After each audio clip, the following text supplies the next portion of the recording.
Hello friends, welcome to my channel. In this tutorial, we will understand few important parameters to add the test annotation. We will also see how to use them into code. Then we will see how to create a test cases for the floating point numbers. This tutorial is continuation of the previous tutorial. So if you have not seen the previous tutorial, please go ahead and watch it. I will provide the link into the description. Now let's go ahead and get started with the @test annotation. The @test annotation supports two optional parameters. That means we can pass parameters to the @test annotation. The first parameter is expected parameter. The expected here is the name of the parameter, which declares that a test method should throw an exception. In our code, there might be a scenario wherein based on some inputs, our code may throw some exception. And in order to create a test case for that exception code, we need this parameter. If we declare our test case to expect some exception, and if it doesn't throw an exception, or if it throws a different exception than the one which we declared by using by using expected annotation, then our test case fails. The other parameter is timeout, which causes a test to fail if it takes longer than a specified amount of clock time. We can combine both the parameters if required, right? So that means we can pass timeout as well as expected parameters in one go. Now let's go ahead into code and understand these parameters. Okay, click on next to any test annotation and add parenthesis, which is required to pass the parameter. So the first parameter is expected one. This expect the exception type, right? So you can pass the generic exception class, or you can pass the specific exception like index out of bound exception. By doing so, we whenever I'm calling some method on calculator class like this one with the parameters 2 and 3, it should throw index out of bound exception. Okay, now let's go ahead and run this one and see what happens. I'm running the test case and my test case is getting failed. Reason being, here I'm expecting index out of bound exception, but my sum method, it is not throwing any exception. That's why our test case is getting failed, right? the, so this is how you can use the expected parameter, right? Now let's see how to use the timeout. Type the timeout, which expect timeout in millisecond. Let's pass the 10 millisecond timeout and try to run this. Our test case is getting passed because in 10 millisecond time we are able to execute this test case code. Let's try by reducing timeout to 1 second and let's try to run it. Let's see what happens. Our test case is getting failed because 1 millisecond is not sufficient to run the test case. That's why our test case is getting failed. Let's try by passing 10 and see our test case is getting passed. Next, how to combine both the timeout and expected one. So in order to do that, we already have the timeout. Press the comma and type the expected and pass the index out the exception type parameter. Okay, and let's try to run this test case now.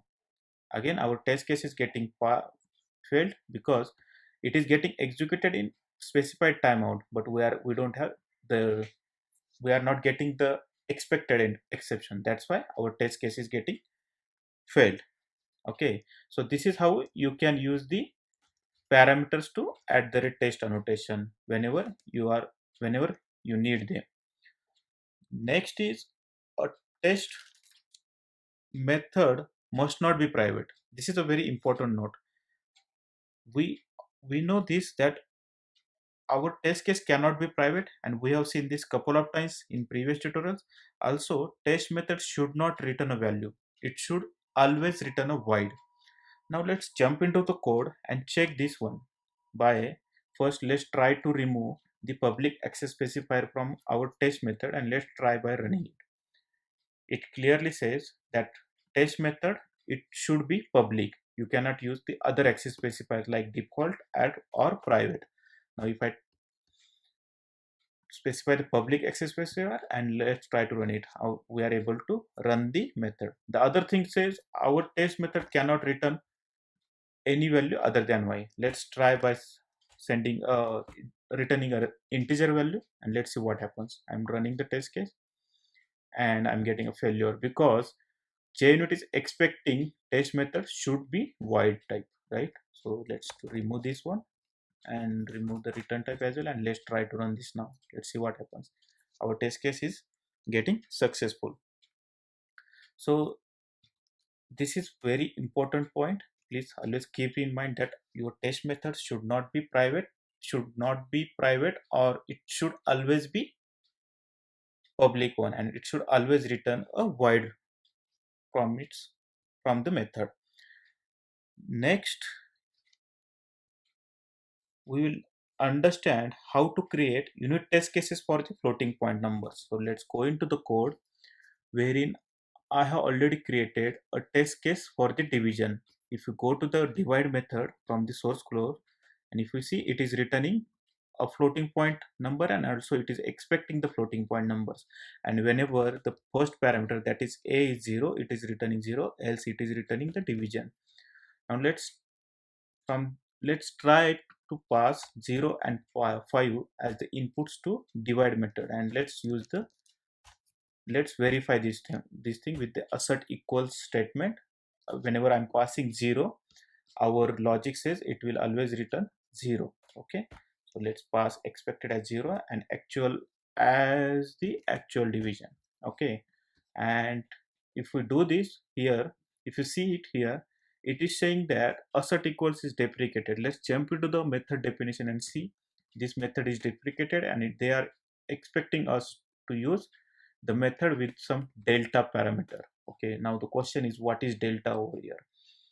Delta is nothing but the floating point difference between your actual result and the expected value. Okay, so that is what the delta is. In floating point numbers, we may get some precision differences, like I'm expecting 2.5 but I may get 2.49. So that delta, the remaining 0.01 delta, is they are expecting us to pass here. So let's pass 0 as the delta. Now see, our deprecation has gone as we are using the correct method. Let's try to run this now. Let's see what happens. I'm able to run this test case properly. Let's try by changing the first parameter value, and let's see 2. If I'm passing 2 and 5 to divide method, it will return us 2.5 with, and I'm expecting delta to be 0. And let's try to run this now. See, our test case is getting passed. Let's try by passing 2.1 as the first parameter, and I'm expecting 2.5. Let's see what happens now. Our test case is getting failed. Reason being, we are expecting 2.5 and we are actually getting 2.38 with delta as 0. So now let's try by changing some delta to 0.2. So ideally, if I'm passing 0.2 as a delta, our test case should be passed, and that is what I'm getting the result. So this is how you can use the delta. This is a very minor difference between the test cases for int and test cases for the floating point numbers. Next, we will understand how to run all the test cases within a single class in one go. So like here in our calculator class, we have 3 test cases. So the question is, how do we run all these 3 in one go? And for this, you don't have to do anything. You just have to go to the top, and next to the class, you will see a green button. And from there, you will be able to run this class, and which will internally run all the test cases that are present in that class. So see, we are able to run all the test cases that are there in the calculator class. So for example, if I change some input for this one, and let's see, by running all the tests, so even if you see, there are 3 test cases, 2 are passed, 1 is failed, and it is giving you the correct information regarding the failing test. Okay, so that's how you can run all the test cases from this single class. And we have seen this one, right? So that's it for this tutorial. See you guys in the next tutorial, wherein we will understand the test fixtures. Till the time, if you have any questions, comments, suggestion, please post them into comment section. I will answer them at earliest. And if you have learned something new, please press the like button and subscribe to the channel. Thank you.